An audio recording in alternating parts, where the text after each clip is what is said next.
Bonjour à tous et bienvenue dans cette vidéo. Dans cette vidéo, nous allons voir ensemble quelles sont les bonnes pratiques de management à utiliser au sein de votre entreprise pour faire en sorte à la fois que vos équipes s'épanouissent et surtout qu'ils arrivent à maintenir une productivité optimale pour votre entreprise. Je me présente rapidement, je m'appelle Tristan, j'ai monté une entreprise d'outsourcing qui permet aux entreprises françaises d'outsourcer des prestations d'assistantes virtuelles à Madagascar pour déléguer toutes leurs tâches chronophages, qu'elles soient administratives ou commerciales. Donc dans ce travail-là, nous on a beaucoup de management à faire, étant donné qu'on manage à la fois nos propres équipes sur notre entreprise, mais également les équipes de nos clients lorsqu'ils délèguent des prestations chez nous. Mon objectif aujourd'hui, ça va être de vous donner plusieurs pistes de réflexion pour améliorer votre démarche managériale et faire en sorte que vous puissiez voir le résultat sur votre entreprise de manière très rapide. Alors la première des choses, ça va être d'avoir une communication qui est très claire avec vos employés.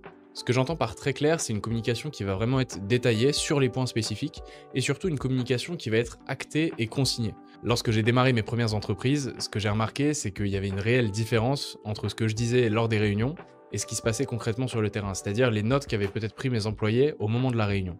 Donc maintenant, ce qu'on a mis en place, c'est qu'à chaque réunion, on sort avec un compte-rendu de réunion qui désigne de manière très claire et très précise toutes les tâches à effectuer pour la suite. Au début, si vous avez seulement 1 ou 2 employés, vous n'êtes pas obligé de faire quelque chose de très complexe avec des documents, des rapports de réunion. Vous pouvez simplement faire un message sur WhatsApp qui récapitule les différents points dont vous avez parlé. Et comme ça, vous êtes sûr que ce qui vient de se passer, la réunion ou l'appel, a bien été compris par les deux parties et que chacun est ressorti de cet appel ou de cette réunion avec des informations très claires sur ce qu'il a à faire. Ensuite, la deuxième chose, ça va être de fixer des objectifs SMART, donc des objectifs qui sont spécifiques, mesurables, atteignables, réalistes et surtout qui sont temporellement définis. Pour faire simple, aujourd'hui, tous nos employés ont chacun des objectifs à remplir quotidiens et les objectifs hebdomadaires, et tous ces objectifs-là sont consignés de sorte à ce qu'on puisse très rapidement avoir une traçabilité sur ce qui est en train de se passer dans notre entreprise. Un autre point important pour avoir une bonne pratique managériale, ça va être de réussir à créer une symbiose entre les différentes équipes. Ce que j'entends par les différentes équipes, ça va être le pôle commercial et le pôle marketing par exemple, ou même des personnes en fonction de leur hiérarchie au sein de leurs équipes. Faire en sorte que chaque membre de l'équipe crée des affinités et mette en place une collaboration efficace. En clair, il ne doit pas y avoir de désalignement d'intérêts au sein de votre équipe. Ce que j'entends par un désalignement d'intérêts, c'est que par exemple, si vous mettez en place une compétition entre les salariés, il faut que cette compétition aligne tous les salariés dans l'intérêt de l'entreprise et non dans leur intérêt individuel. Parce qu'aujourd'hui, selon moi, à force d'essayer de mettre de la compétitivité partout, on voit beaucoup d'entreprises qui ont au final des salariés qui sont en train de se tirer les pattes les uns dans les autres et ça va diminuer totalement les performances que vous avez vous en tant que manager ou en tant que chef d'entreprise. Ce que je vous invite également à mettre en place, ça va être de créer un système de récompense. Dès lors que vous avez un salarié qui fait quelque chose un petit peu d'anormal ou quelque chose de très bien, mettez en place un système de félicitations.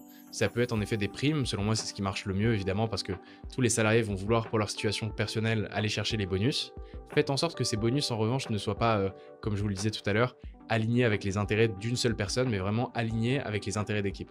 Donc vous pouvez mettre en place par exemple des bonus individuels et également des bonus d'équipe pour faire en sorte qu'ils s'entraident tous pour obtenir les différents bonus, ce qui bénéficiera bien sûr derrière à votre entreprise. Pour finir, et ça je pense que c'est le plus important, c'est de réussir à créer un cadre respectueux. La meilleure manière selon moi de créer un cadre respectueux, ça va être de simplement poser des limites. Peut-être qu'on peut s'interdire certains sujets de conversation, peut-être qu'on peut s'interdire certains comportements, certaines manières de s'exprimer, sans pour autant prendre trop de distance et avoir une communication qui est uniquement très professionnelle. Parce que selon moi, si vous faites ça, vous placez votre entreprise et surtout votre équipe dans une situation où peu importe l'entreprise dans laquelle elle va, elle retrouvera les mêmes conditions de travail. Donc essayez de créer un cadre où à la fois tout le monde est bienveillant, à la fois il y a un petit peu de compétition, comme ça vous avez des bosseurs, et surtout faire en sorte que tout le monde se respecte au sein de l'entreprise. Si jamais ça vous intéresse de collaborer avec des assistantes virtuelles à Madagascar, je vous mets tous les liens en description, n'hésitez pas à me contacter. Et si vous avez d'autres questions sur la partie management ou si vous trouvez qu'il y a des sujets dans lesquels je ne peux pas aller suffisamment en profondeur, n'hésitez pas à me mettre des commentaires, j'y répondrai avec grand plaisir et je pourrai également tourner des vidéos sur le sujet.